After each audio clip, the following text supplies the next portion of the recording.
Dinas Ketahanan Pangan Pertanian Wan Perikanan Banjarmasin melakukan pengecekan wan pemeriksaan kesehatan hewan di penampungan rumah potong hewan Basiri Banjarmasin Selatan.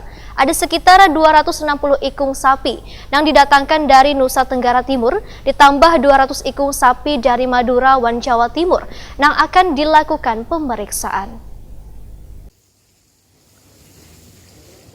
Dinas Ketahanan Pangan Pertanian Wan Perikanan Banjarmasin akan melakukan pengecekan wan pemeriksaan kesehatan hewan di penampungan rumah potong hewan Basiri Banjarmasin Selatan. Ada sekitar 260 ikung sapi yang didatangkan dari Nusa Tenggara Timur, ditambah 200 ikung sapi dari Madura, Wan Jawa Timur yang akan dilakukan pemeriksaan. Medik Veteriner Dinas Ketahanan Pangan Pertanian Wan Perikanan Banjarmasin, Dr. Anang Dwi Jatmiko, Waitakoni Prima TV Baisukan Selasa 7 Juli 2020 memadahkan, jumlah hewan kurban yang dipasok tahun ini sama dengan tahun sebelumnya. Walaupun berada dalam situasi pandemik virus corona, namun kada akan berpengaruh pada jumlah keperluan hewan untuk berkurban. Menurut Anang Dwi Jatmiko, sapi kada akan terpengaruh atau terpapar virus corona. Berbeda dengan ayam, memang memerlukan adanya rapid test untuk memastikan terbebas dari virus flu burung. Namun Anang Dwi Jatmiko meminta warga untuk tetap waspada dengan penyakit yang menyerang sapi wan kambing, nang kaya antraks, jembarana, cacing pita, wan cacing hati. Menurut Anang Dwi Jatmiko, beberapa sapi yang baru datang mengalami kelelahan fisik lantaran pengirimannya melalui jalur laut. Bahkan ada ditemukan hewan yang mengalami patah tulang, sehingga harus segera dipotong untuk memenuhi stok daging di pasaran.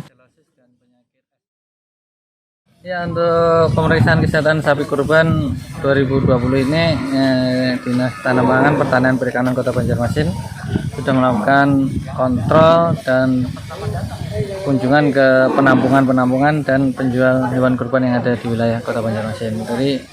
Jadi ini tadi kita titik beratkan di RPH dulu karena hari ini sama besok rencananya akan masuk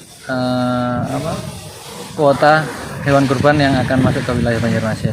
Jumlah yang masuk sendiri berapa banyak? Untuk saat ini yang trip yang baru hari ini masuk kalau yang dari Nusa Tenggara itu sekitar 260 dan ekor, Maduranya itu sekitar hampir 200-an juga ya, belum dihitung tadi. Nanti yang berikutnya ini sekitar 400 sampai 600 ekor yang datang. Gitu.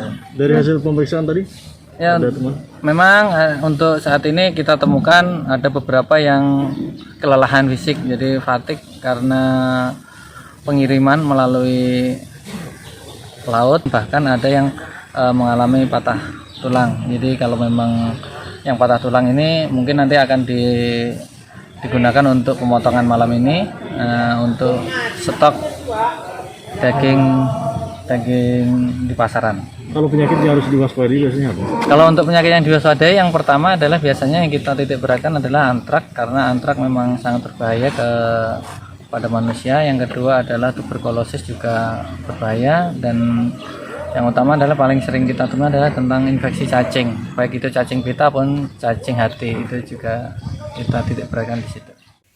Sementara itu, hewan yang didatangkan rencananya sekitar 2.000 ikung sapi wan 1.500 ikung kambing untuk memenuhi keperluan warga dalam melaksanakan ibadah kurban di Hari Raya Idul Adha 1441 Hijriah.